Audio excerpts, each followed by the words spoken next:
It does it. Welcome to the South Florida M&A Advisors Podcast, your trusted M&A team.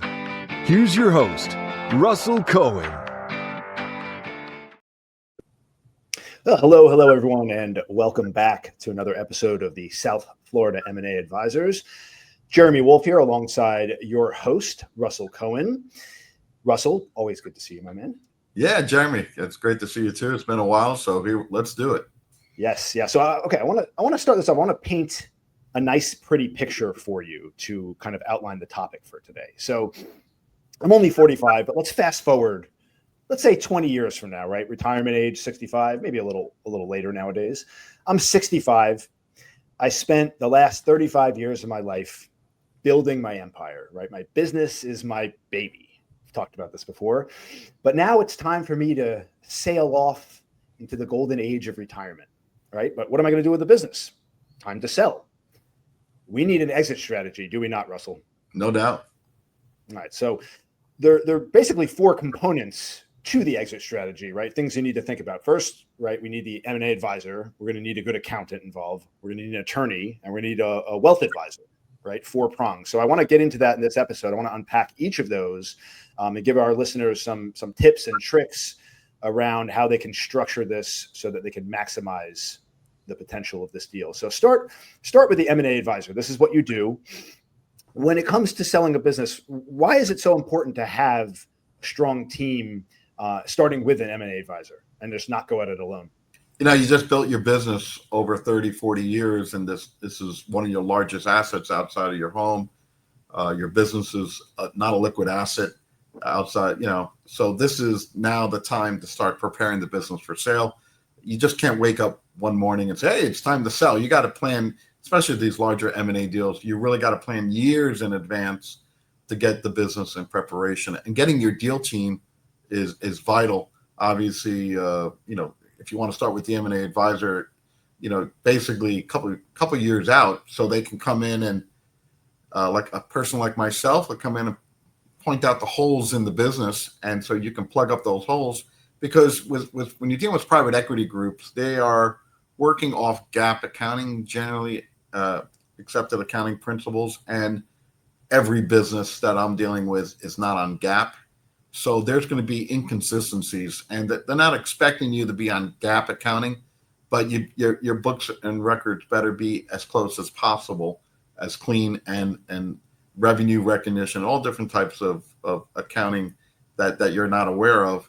The seller has ignored over the years. So when you're dealing with these professional buyers, they're running on GAAP accounting and you're not. Mm-hmm. So I come in, look at from a legal, I can, ask questions about a legal, all different angles to really point the holes in the business so they can plug it up. So a couple of years later, when I come in and do sell the business, we're not walking into a firestorm, into a quality of earnings with these large accounting firms. So it's important to link up to a M&A advisor, get the know and trust. That's very important, know and trust. Making sure that they're out for your best interest to drive the highest possible price within the marketplace will allow. And they, I'm going to be your best friend for a year. You're going to talk to me daily, weekly, as often as you want, in person, on Zoom, on the phone, texting, so you're going to get to know me really, really well. And that's important. You're probably going to talk to me more than you talk to your wife, first of the year. So the M&A advisor coming in early is very important, because that buy side has a well-engined machine team that knows what to look for. And if you're not prepared, you're going to get eaten alive in that process that you're going to go through. So very important to bring in that M&A advisor early. How should I be looking at finding the right M&A advisor, right? I think thankfully I know you, so if I have to sell a business, I'm just going to go right to you. But let's say I don't know any M&A advisors, there's none in my networking circles or what have you. I need to go out there. Like, what are some things to look for when searching for an advisor? And then once you find one, are there any signs that you might be working with the wrong one and they're not a good fit for you? I mean, listen, you got to decide if you want someone local that can show up in person when you're hitting that wall in the deal. You want to have that face-to-face interaction, or are you going to hire a M&A advisor that's in another state and it's going to be 100% Zoom? You know what I mean? And they're never going to show up at any of the meetings.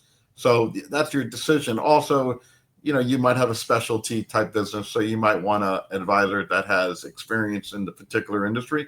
Probably not absolutely necessary, but sometimes sellers feel comfortable. If a M&A advisor has a vertical. If you sell veterinary practices for a living, then yeah, maybe it's better off to hire an M&A advisor that sells veterinary practices. So at the end of the day, it's feeling comfortable with the person you're talking to, trusting them, the integrity. Or if you're just hiring an advisor to just get you the highest possible price and fight the battle for you, every seller is different. A lot of sellers run on high integrity, and some sellers don't have that high integrity. And those are the type of assignments I don't want. I want high quality people that really want to be on the other side of ownership. Very important that we have strong integrity in the deal, and that they're going to tell me everything up front. I need to know about what's going on in the business. Yeah, I mean, you're the point man through this process, right? Yeah. Am I thinking about this properly? Because I think people out there, everybody knows what a broker, like a real estate broker, does in terms of showing a property, right? You got to go out there and promote the property, but you also, in many cases, are kind of the point man on the deal, and you're bringing in different people. Is that very similar to what you do on the business broker end, or are there any things that lie outside that parallel, right? Like things that you do that are unique specifically to business? Yeah, the M&A advisor, it's totally different than if you're selling a smaller business. The language is different.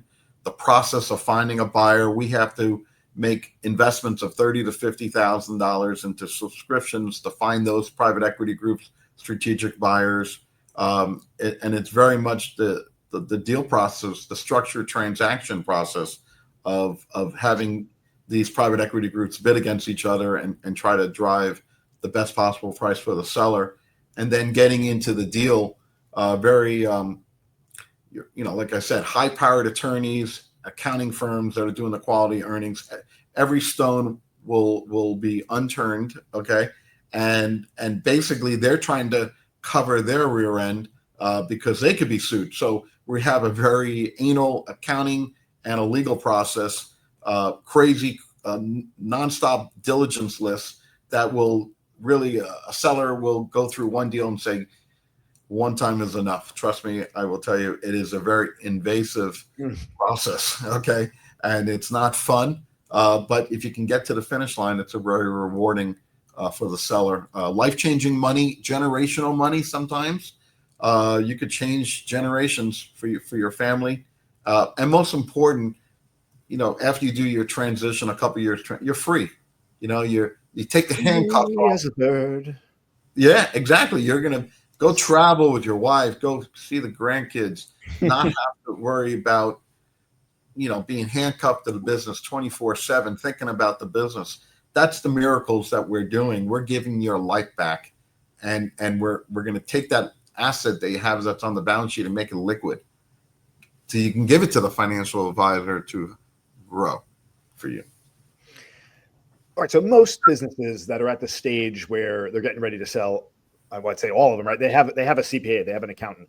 Are you finding when you're brought into a deal, are you bringing in your own team, like an outside CPA that can give a second look at it? Or I mean, obviously it's different for every business, but generally speaking, or if a business has a CPA that they're working with, is that who you deal with? Or what's your typical approach?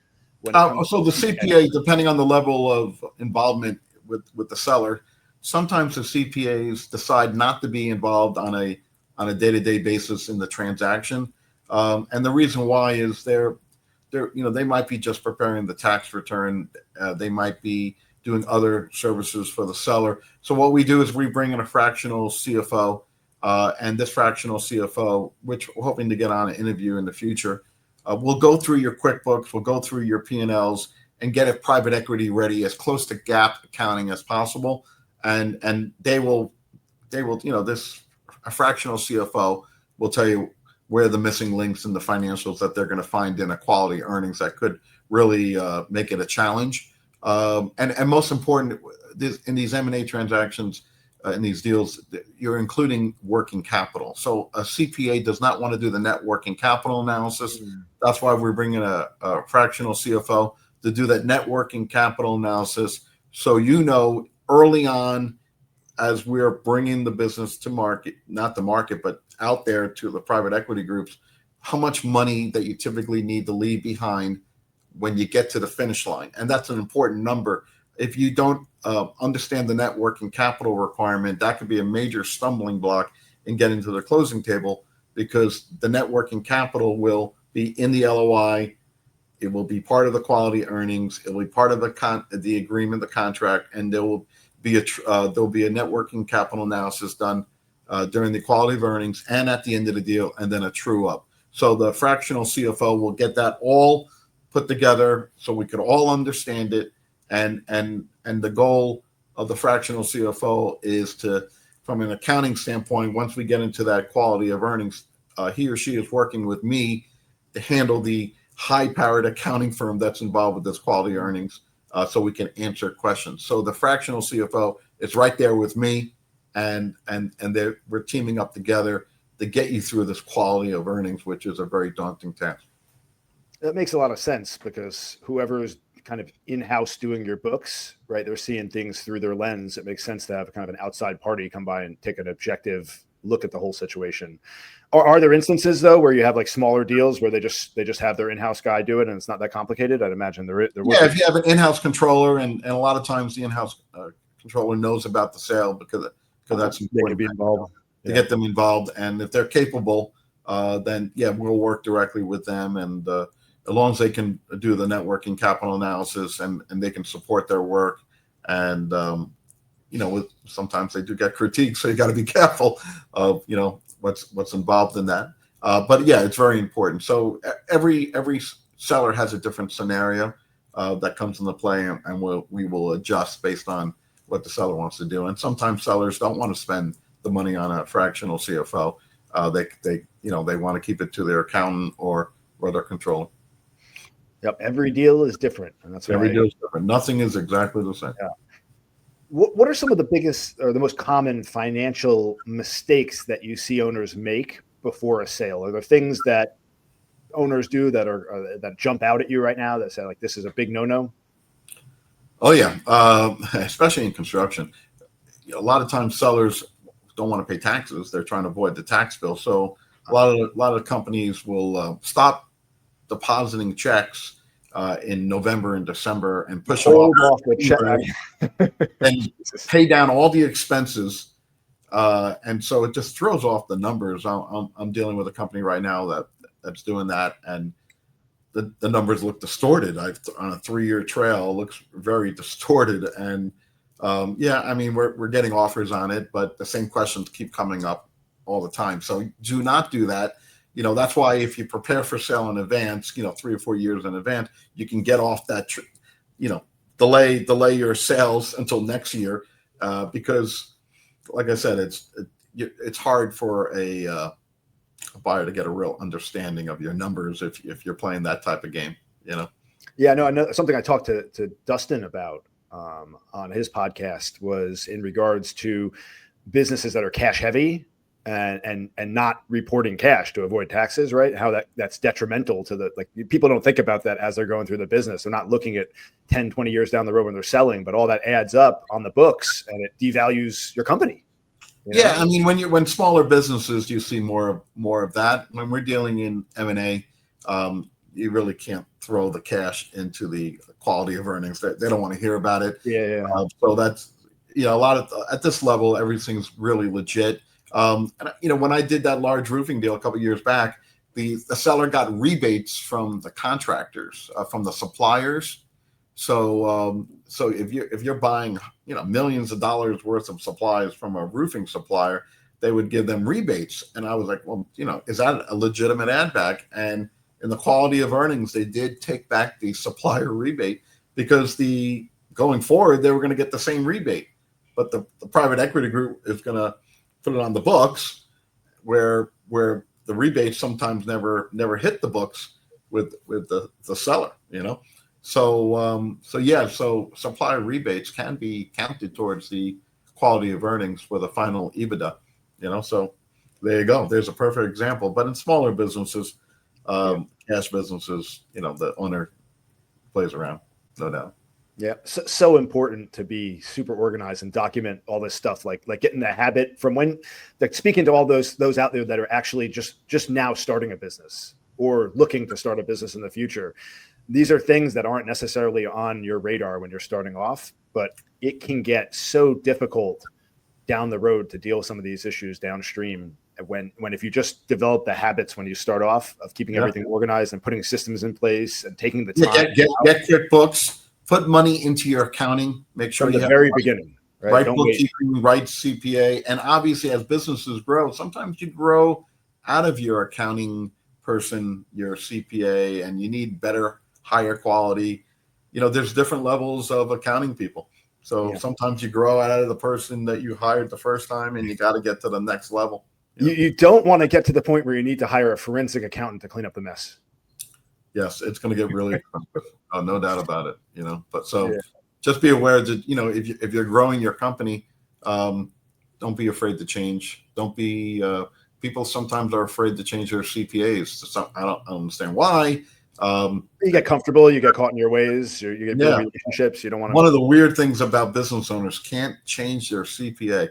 Never understood why. I've changed accounting people all the time. I've done probably because it's one of those subjects that's so close to home, right? It's the lifeblood of the business. It's the financials. It's the money. It's so personal. And the thought of trying to find somebody new and go through that process of building the relationship with that person and getting comfortable with them is a lot deeper than, something that's more surface level. I guess people don't want to have that conversation probably that I'm firing you. That's probably it. I mean, the same is true for wealth advisors, wealth management people as well, right? Like once somebody's been managing all your wealth for a while, like they know you, they know your goals. It's like, so it takes time to build that relationship. I do want to get to the wealth advisor. I also want to, like when it comes to the attorney. So as a business owner, let's say I have a good attorney that I trust, that I work with, like a civil attorney, business attorney, whatever it is. Are you also just like the fractional CPA? Are you bringing in, I'd imagine, an attorney that specializes in these deals, especially for the larger ones? But like, what about the smaller, like a business, few $1 million deal? Are you bringing in a specific attorney for that? Or if I have my own, can I use that attorney? What's the best course of action? In these M&A deals, this is really specialized. Just understand on the other side, the buyer is hiring a high-powered M&A attorney that really knows the space. You need to have, I'm not telling you to go out and hire someone equal, but get someone who knows M&A transactions, the nuances, because if you don't get the right person, they're going to start fighting this M&A attorney, and guess who gets paid the bill? Their deal won't close, and you're just going to have a monster bill. And let me put it this way. I'm going to make it really simple. If you have a heart problem, you don't go to a podiatrist for the heart problem. So think about it when you're selling your business, okay? And you have you're selling your largest asset, probably one of the biggest windfalls of money in your life. Hire a specialized M&A attorney that knows the business, okay? Because they speak the language, they understand it, they've been through it before, everything that's coming from the buy side attorney, okay, they know what's right and what's wrong, and they know what they can battle and what they can't battle. So it's very important to get a specialized M&A attorney. If you are hiring, I had another roofing deal where they hired an attorney that really should have never been their attorney, and the deal just went on forever. It took a year to close. It really should have never gone that, and it was extremely frustrating. When we had the $100 million roofer, we got the M&A attorney.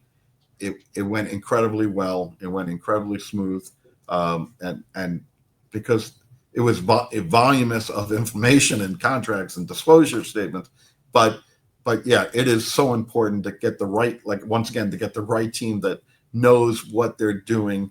You don't get a divorce attorney, don't get an estate attorney, get an M&A attorney so they know this is what they do, and you're going to feel a lot better about it. I'm telling you right now.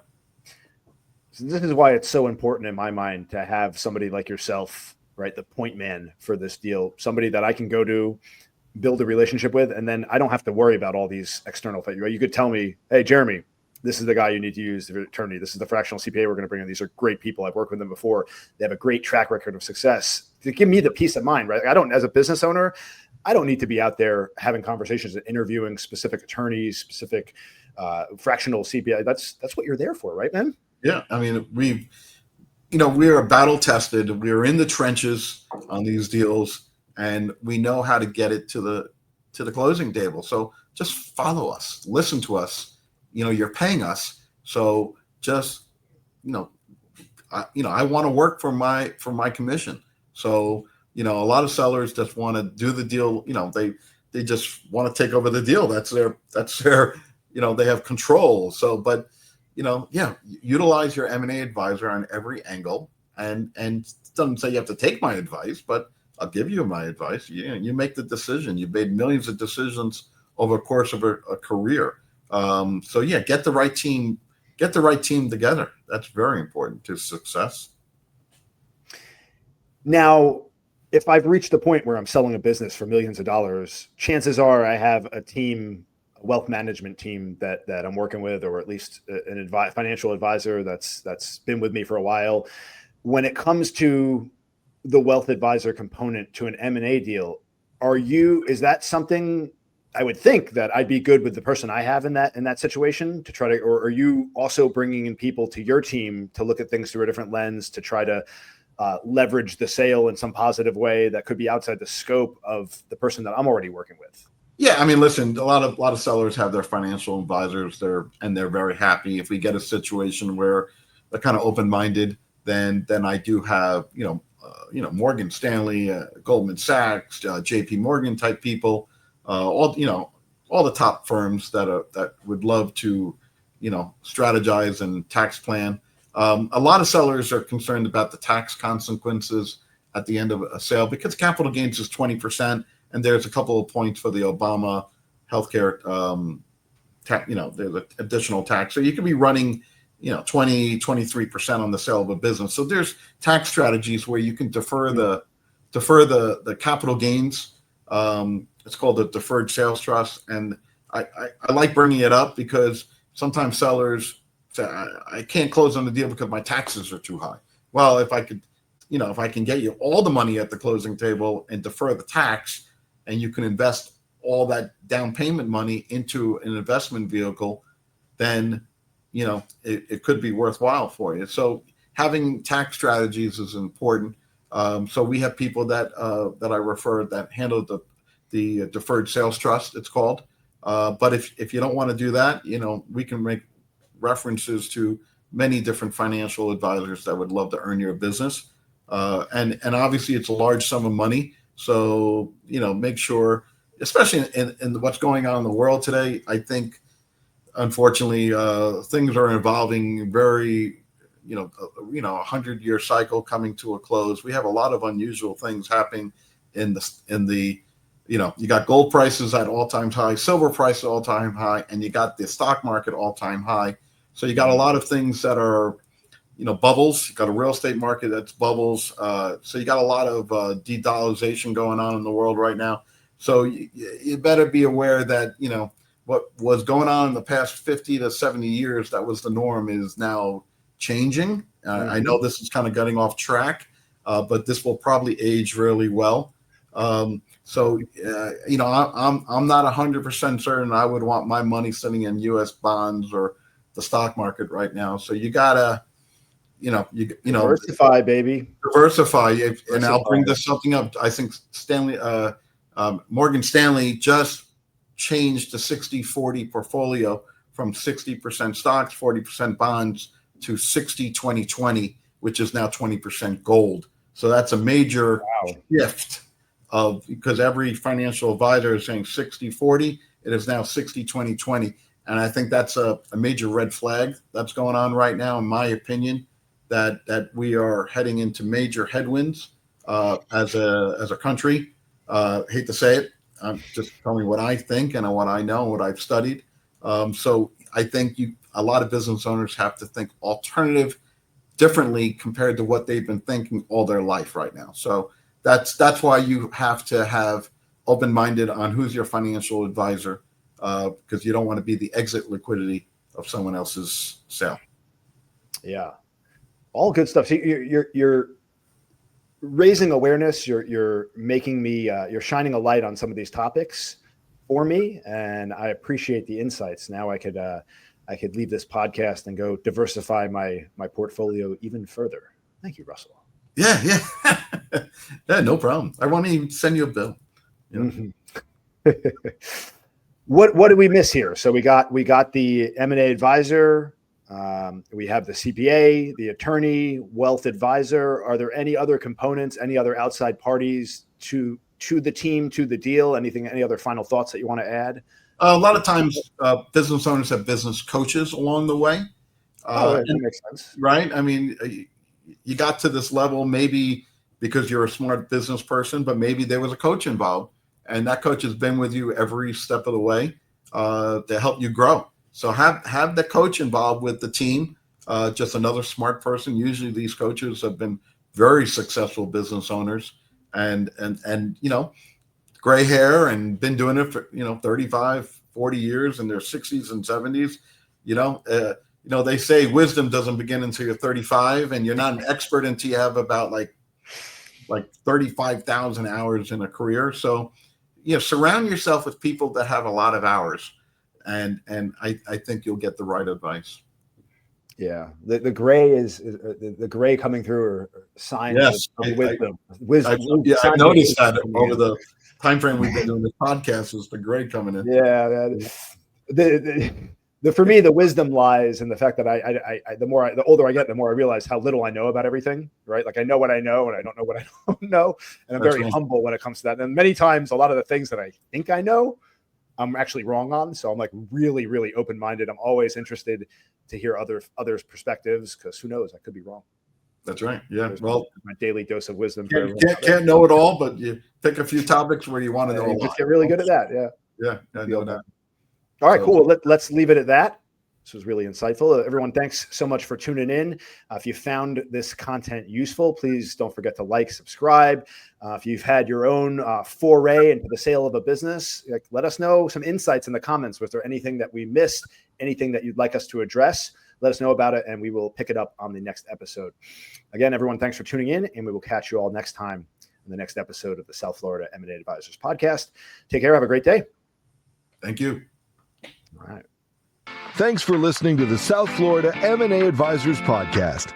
For more information, visit southfloridama.com or contact 954-646-7651.